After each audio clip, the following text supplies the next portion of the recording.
Segunda carta del apóstol Pablo a los Corintios, capítulo 5, versículo 10. Hermanos, el enemigo ha introducido muchas cosas obviamente negativas en las vidas de los creyentes. No podemos ignorar las maquinaciones del enemigo. Por ende, hoy en día el creyente vive como si, si el Señor viene, yo me voy y ya. O yo vivo la vida cristiana como si no tuviera tal vez esperanza, como si no pasara nada.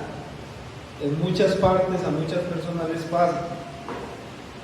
O más bien, yo con tal de ser salvo, con eso me conformo. Ya igual después de que esté en el cielo, pues ya todo es ganancia. Y tal vez toman versículos de los lados por ahí y los acomodan a la forma de pensar. Esto no solo puede suceder aquí, en muchos lugares. Pero eso ¿qué pasa? Miren, el enemigo, hay algo que no le puede quitar a un verdadero creyente, es la salvación. Cuando una persona decide creer en Cristo Jesús como Señor y Salvador, arrepentido sinceramente de sus pecados, y viene a los pies del Señor, le entrega su vida al Señor, viene a morar en la vida de Él, el Espíritu Santo sella esa alma, es para el reino de los cielos, no se pierde.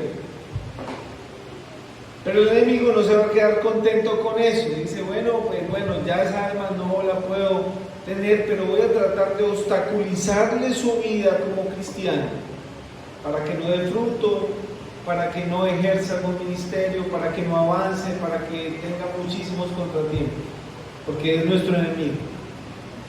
Y esto hace que nosotros ignoremos lo que vamos a leer en este versículo. Miren lo que dice la palabra de Dios, 2 Corintios capítulo 5, versículo 10. Porque es necesario que todos nosotros comparezcamos ante el tribunal de Cristo para que cada uno reciba según lo que haya hecho mientras estaba en el cuerpo, sea bueno o sea malo.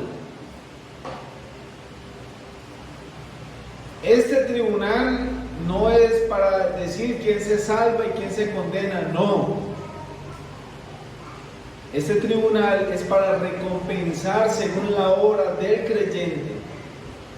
Entonces, todo creyente un día va a tener un encuentro con el Señor en ese tribunal y allí nuestras obras van a ser probadas y vamos a tener recompensa. De hecho, Hebreos 11:6 dice, pero sin fe es imposible agradar a Dios, porque es necesario que el que se acerca a Dios crea que le hay y es galardonador de los que le buscan. O sea, Él premia a los que le buscan. Entonces, cuando el creyente pierde el foco, pierde la mirada de lo que va a suceder en la eternidad, no le va a interesar vivir una vida como cristiano dando frutos. Simplemente va a vivir y puede pensar, la salvación ya es ganancia, gloria a Dios. Pero hermano, un día vamos a estar delante del Señor. Un día vamos a estar frente a frente con el Señor. Y nuestras obras, como también lo dice la primera carta a los Corintios, van a ser pasadas así como por fuego. El tal será salvo.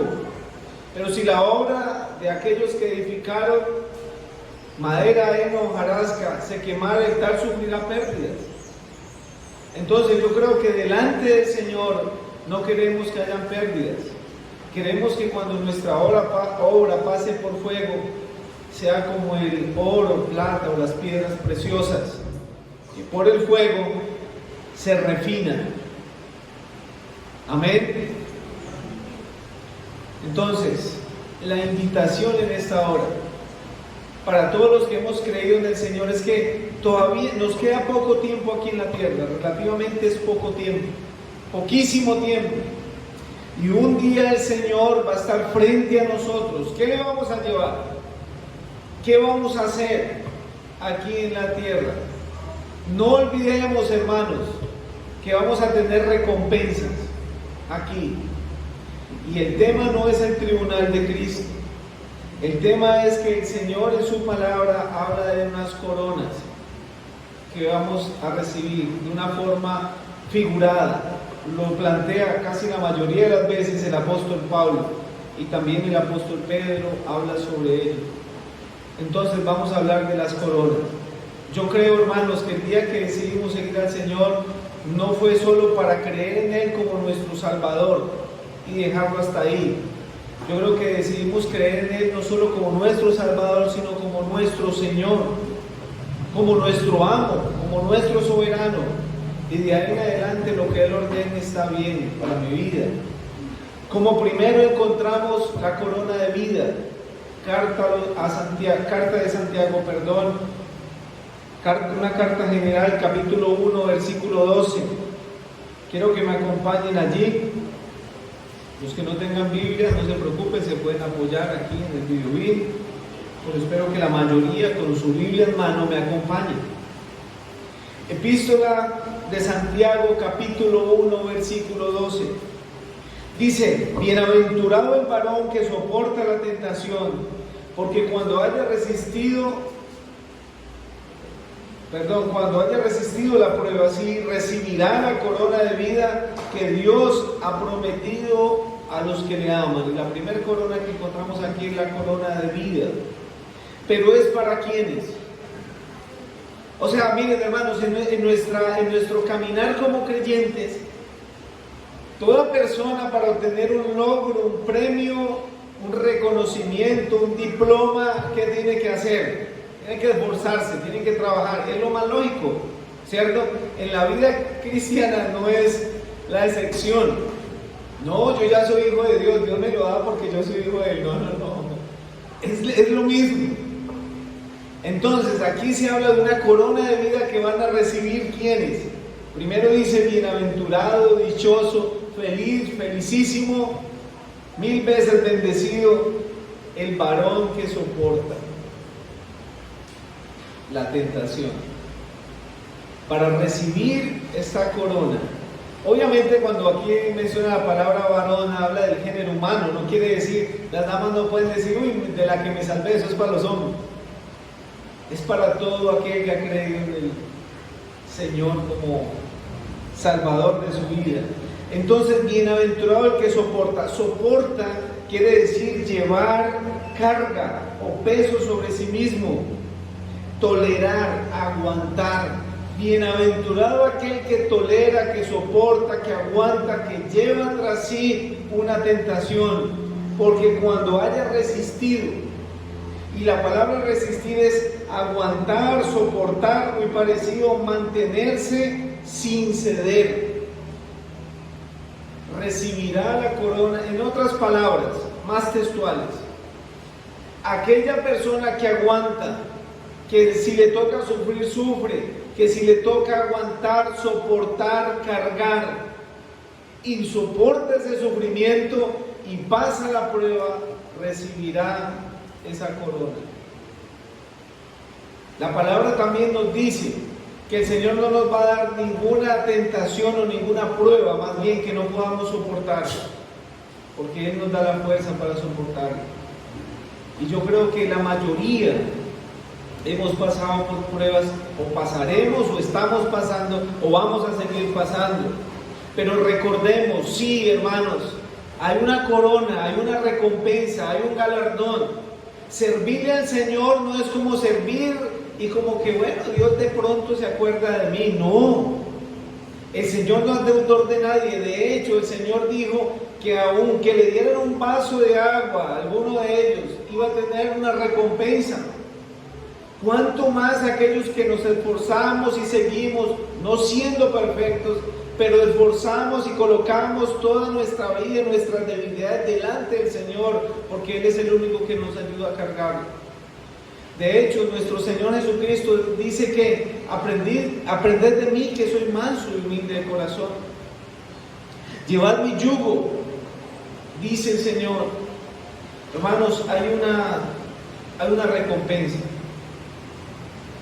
Cuando nos sentamos en ese momento, yo sé que hay varios personajes que nos hablan literalmente de su vida, como José, ¿se acuerdan? Una tentación física, pero también hay alguien como Daniel que soportó también la prueba de otra forma.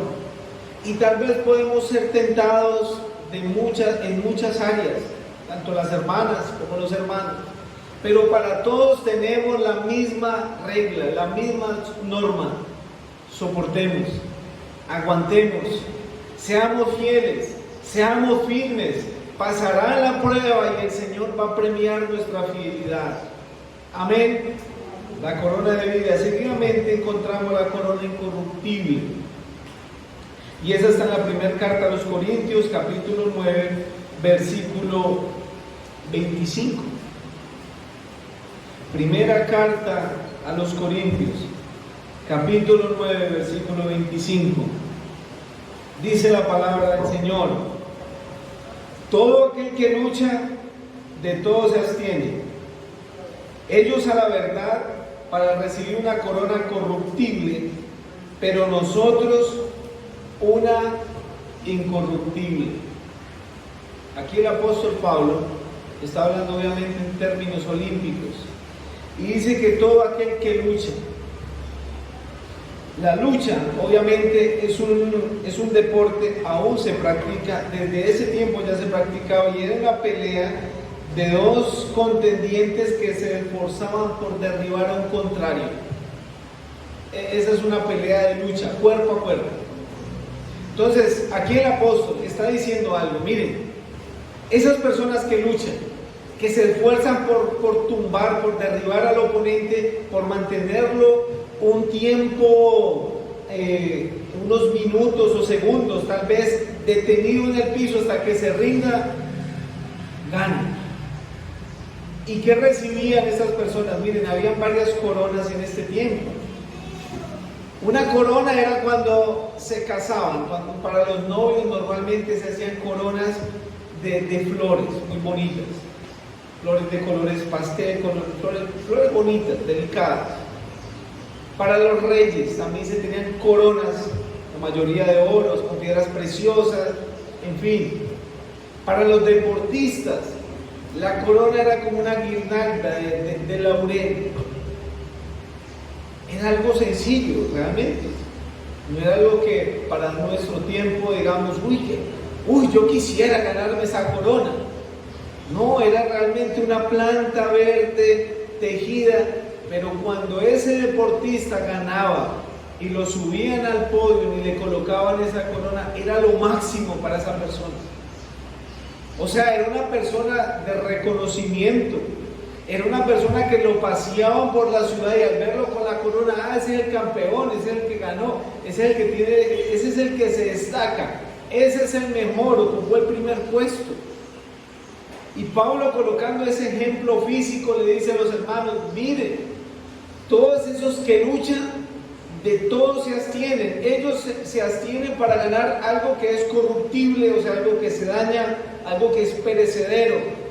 Pero ustedes, mis hermanos, tienen que luchar porque ustedes se van a ganar algo que es incorruptible, algo que no se daña, algo que no perece, algo que no se destruye, algo eterno. Y la pregunta es también: ¿de qué forma estamos corriendo nuestra vida? ¿La estamos haciendo como lo dice aquí el apóstol Pablo?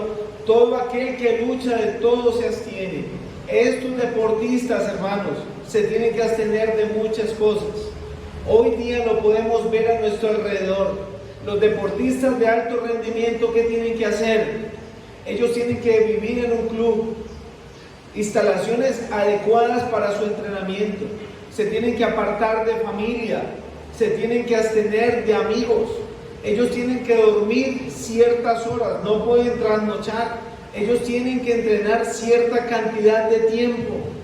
Es más, ellos lo que comen, hermanos, tiene que estar prácticamente medido y pesado, porque tienen sus nutricionistas, no pueden comer cualquier cosa, tienen que tener un régimen estricto para que den buen rendimiento.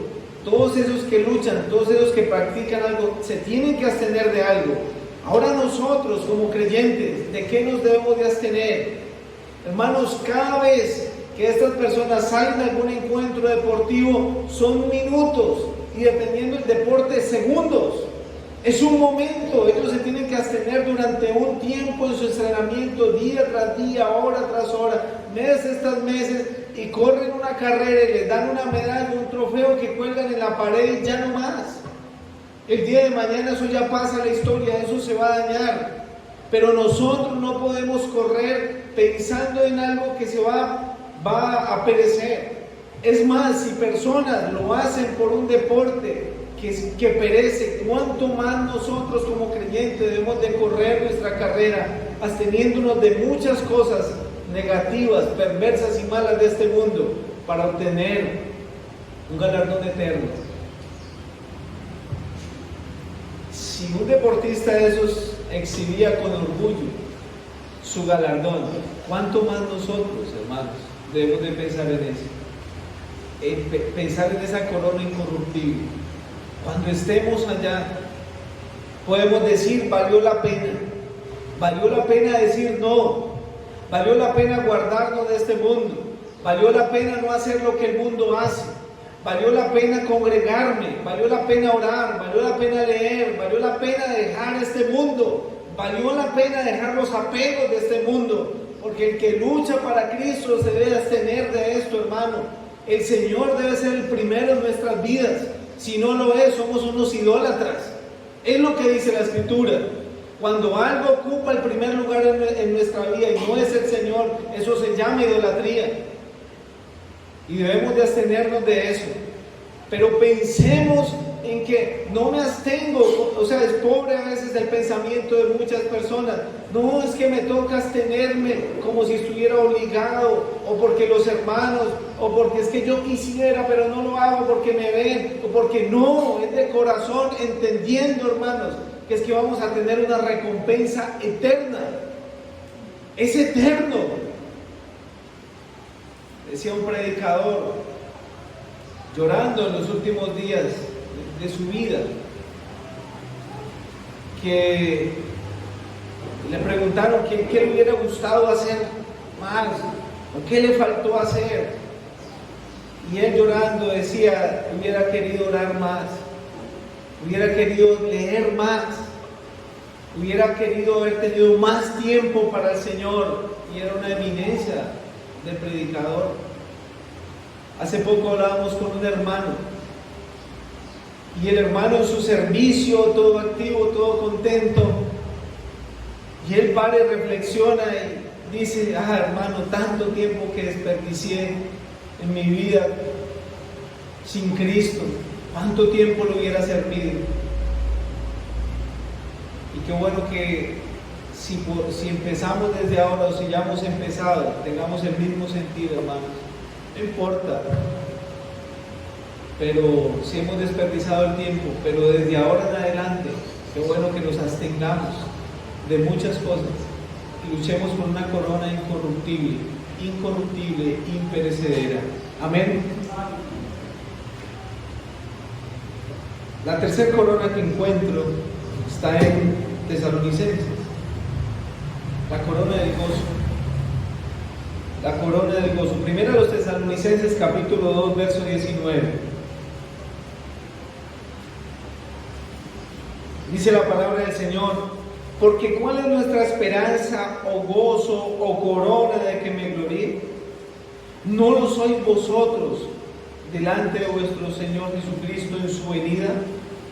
Vosotros sois vuestra gloria y gozo. Ahora el apóstol Pablo compara a los creyentes de Tesalónica como su corona de gozo. Un día él va a estar delante del Señor y el ministerio que le fue encomendado, él va a tener que dar cuentas al Señor.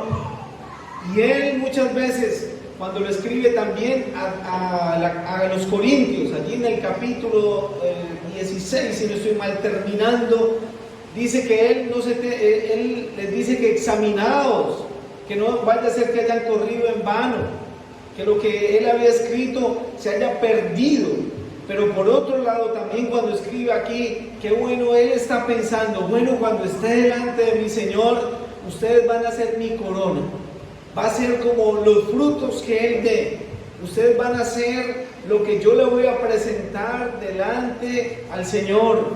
Mi trabajo, mi esfuerzo materializado en almas que se han salvado. Filipenses 4:1 dice: así que, hermanos míos, amados y deseados, gozo y corona mía, estar así firmes en el Señor. Nuevamente el apóstol Pablo a los hermanos de Filipos los trata como su corona de gozo. O sea, la corona de gozo son aquellos salvos que podemos llevar a los pies del Señor, o aquellas personas que podemos llevar a los pies del Señor para que sean salvos. Si ven, hermanos, que la vida cristiana no es pasiva en ninguno de los aspectos, no es yo acepté al Señor y no me acuerdo más del Señor, no cumplo lo que dice la palabra. No, el paquete va completo.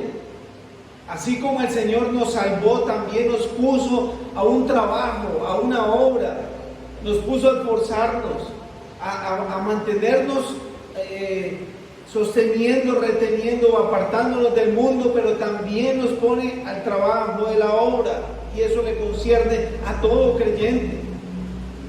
Y yo creo, hermanos, que un día, y esto es indudable, el Señor nos va a llamar a pedir cuentas. ¿Cuántas almas les llevamos a Él? ¿Cuántas personas le hemos predicado el Evangelio? ¿A cuántas personas podemos decir, y no para gloriarnos, porque la gloria es para el Señor, solo somos instrumentos? Esa persona fue salva porque un día le prediqué el Evangelio. Esa persona es salva porque un día le di el tratado. Esa persona es salva porque le insistí y le rogué para que ella conociera o él conociera al Señor. Esa persona realmente va a ser mi corona y mi gozo cuando esté allá en el cielo, porque el Señor va a ver el fruto. O simplemente soy indiferente y me enfrasco en mi mundo. O simplemente solo miro noticias, me aterrorizo, envío mensajes por ahí, comparto todo, pero nunca le comparto a nadie de Cristo. Nunca le hablo de que, mire, se va a condenar. Hoy en día, en las iglesias el mensaje se está cambiando. Ya muchos predicadores conocidos, de talla internacional, si se puede llamar así, ya están hablando del relativismo. Todo es relativo. No le podemos decir a él esto. No, es que Dios de pronto en su inclusión, porque Jesús es amor, y empiezan a usar unos términos rebuscados, cosas que ni siquiera obviamente no están en la Biblia. Entonces usted puede llamar a todo como usted quiera, desde el punto de vista que usted lo vea.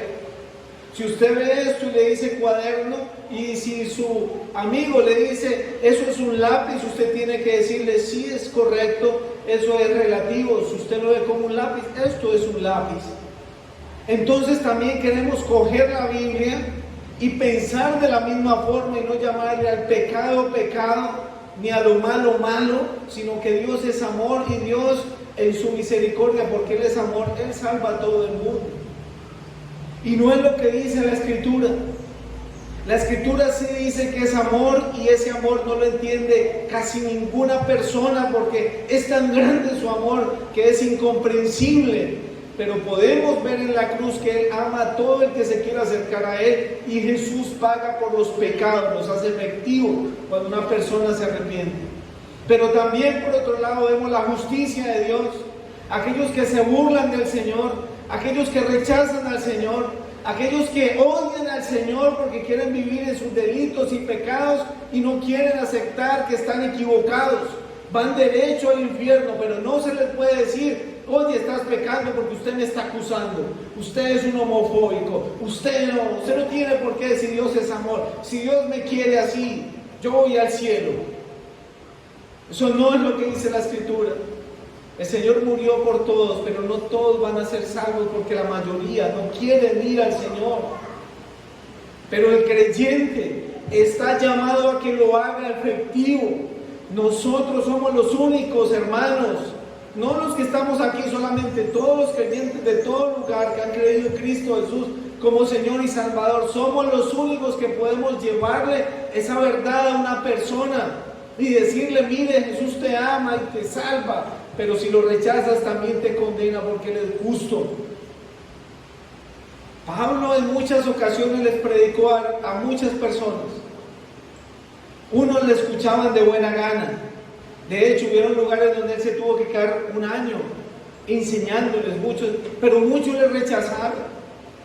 Ya veremos después a este palabrero, ya después. Muchos lo insultaron. Cuando llegó a Macedonia, a Filipos, ¿qué hicieron? Lo azotaron, lo encarcelaron, lo persiguieron y se fue a Tesalónica y allá llegaron y lo persiguieron los judíos. Se fue a Grecia y allá también tuvo desavenencias y por donde llegaba, pero no cesó de predicar el Evangelio. Y él un día puede decir allá, este es mi fruto, esta es mi corona de gozo. Hermanos, cuando estemos allá, tal vez el Señor no nos va a pedir cuentas como el apóstol Pablo. Tráigame las almas que el apóstol Pablo salvó, como si el Señor fuera injusto. No, pero Él nos dio capacidades, Él nos dio dones y talentos para que lo usemos para su gloria. Y un día nos va a decir, hermano, ¿qué pasó con lo que le di? ¿Qué pasó con lo que le di a guardar? ¿Lo metió debajo del almud? ¿Qué pasó? ¿Viviste cuántos años aquí en la tierra? ¿Cuántos años desperdiciados en el mundo, ya conociendo a Cristo? Te gloriabas en el mundo, satisfacías tus deseos en el mundo, aún conociendo al Señor. ¿Qué pasó? ¿Dónde están las almas que podías tener? Allá vamos a tener nuestra recompensa. Espero, hermano, que nos motivemos un poco. Sí, hay eventos congregacionales que se hace la iglesia, o que hace la iglesia, pero también tenemos personalmente un deber, y es compartir el Evangelio. Proverbios 11:30 dice, el fruto del justo es un árbol de vida, y el que gana almas es sabio. Lo repito, Proverbios 11:30, el fruto del justo es árbol de vida, y el que gana almas es sabio. Sí, es cierto, hermanos, si no vemos el resultado inmediatamente, no nos podemos echar a morir o decir, no, pues es que yo lo que hago es que mire que no y no funciona. No, hagamos nuestra parte. Pablo un día tuvo que salir de una ciudad y sacudirse los vestidos y decir que esa sangre no será demandada de mí. Le prediqué el Evangelio, no quisieron escuchar, pero que al menos hagamos nuestra labor, nuestra tarea. Pero yo sé que podemos ir un poquito más allá. Qué bueno, hermanos, pensar cuando estemos allí, Señor, no fueron muchas las almas, pero aquí hay almas que ya están dando fruto de un día que le compartí el Evangelio. No me voy a quedar quieto, no me voy a quedar callado hasta que el Señor venga. El tiempo es corto, hermanos. No creamos que vamos a vivir eternamente aquí es corto. Nos queda poco tiempo, el Señor viene. Como cuarto encontramos la corona de justicia, y esa la encontramos en la segunda carta a Timoteo, capítulo 4, versículos 7 y 8. Segunda Timoteo, capítulo 4, versículos 7 y 8.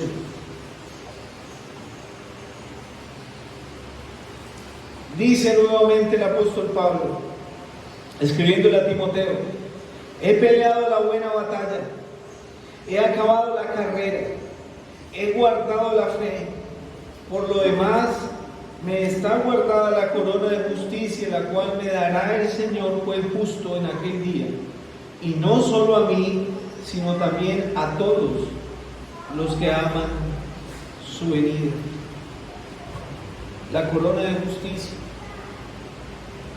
Hermanos, el apóstol Pablo, terminando su carrera, dice unas palabras que motivan a Timoteo y obviamente nos motivan a nosotros, pero también dice parte de lo que él vivió. Yo creo que si todos decimos, muy bueno, me está guardada la corona de justicia, todos los que aman su venida. Bueno, gloria a Dios, es una noticia muy buena. Lo bueno es que el apóstol Pablo no dice, no, esa corona es para mí, yo el apóstol, mire, yo me la gané, o bueno, es solo para los apóstoles. No, dice, para todos los que aman la venida del Señor. O sea, es para muchos después de Él.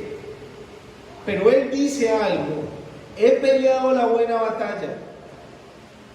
He peleado la buena batalla. Muchas veces, hermanos, nosotros esperamos la corona, o tal vez ni la esperamos. O tal vez ni esperamos un galardón en el cielo. De pronto sí, de pronto no. La Biblia lo dice. El Señor va a premiar nuestra fidelidad, tal vez. Y lo más obvio es que se está hablando de una forma figurada. Pero el Señor va a premiar, va a dar galardones. No le servimos al Señor realmente vanamente.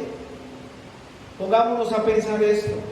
Si trabajamos en una empresa, lo normal es que cada 15 días o cada mes o cada semana, según la empresa, le dé un sueldo por trabajo.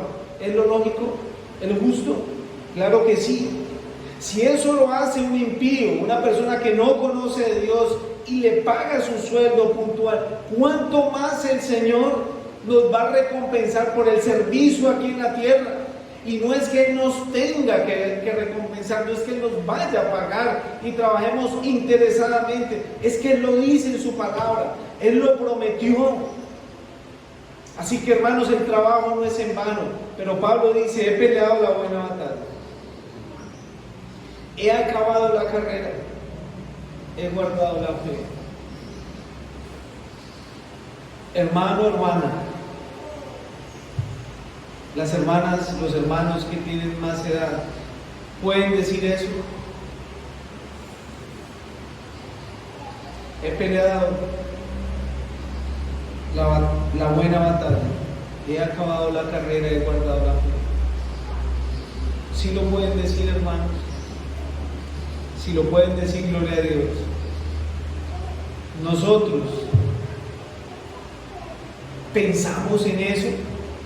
Pensamos que cuando estén terminando nuestros años de vida podamos tener las mismas palabras del apóstol Pablo, estemos reclinados tal vez sobre nuestra cama y pueda llegar a nuestro pensamiento, le podamos decir a alguien: he peleado la buena batalla, me voy tranquilo, he acabado la carrera, sí la he acabado, he guardado la fe, sí lo he hecho. Por eso Pablo decía: por lo demás está guardada la corona de justicia. Él lo sabía, él lo tenía claro, él no se preocupaba, él sabía que la recompensa la iba a tener en los cielos, pero la iba a tener porque él había hecho lo que tenía que hacer, había hecho su trabajo. Mis hermanos, no es tarde, debemos de hacer nuestra labor, debemos de hacer nuestro trabajo. Qué bueno terminar nuestros años pensando de la misma forma que el apóstol Pablo. No nos limitemos. Muchos se limitan por la edad: yo estoy viejo. Otros se limitan porque son muy jóvenes. Otros porque no sé, porque soy nuevo, porque en fin. Pero otros se pueden decir: no, tengo que luchar, tengo que levantarme. El Señor me dará una recompensa allí. Y no hay nada más maravilloso que trabajar con la persona más espectacular, más hermosa, más sabia, más santa, más amorosa y más justa, con nuestro Señor. Nuestro trabajo no es en vano, hermanos, pero es necesario que lo hagamos, es necesario. Y por último encontramos la corona de gloria. El apóstol Pedro aquí, en su primer carta, capítulo 5, versículo 2. Primera de Pedro, capítulo 5, versículo 2. Versículo 4. Primera de Pedro, capítulo 5, versículo 4. Dice: y cuando aparezca el príncipe de los pastores, vosotros recibiréis la corona incorruptible de gloria. el apóstol Pedro está hablando a los hermanos que trabajan en la obra. El anciano con ellos les dice cómo deben apacentar la grey de Dios, no por fuerza, voluntariamente, no como teniendo señorío, sino con ánimo pronto, y los motiva a que hagan la obra de la forma como el Señor la hizo, y les dice y les recuerda: cuando venga el príncipe de los pastores recibirán la corona de gloria. Hermanos, no es en vano el trabajo. No es en vano el trabajo para el Señor. No es en vano lo que usted hace al servicio del Señor. Si usted tiene el don de servir en lo físico, hágalo, hermano. No crea que eso es menos. Hay personas que creen que porque son los predicadores, entonces tienen el don más importante y tienen que vivir en una nube y tienen que hacerle reverencia.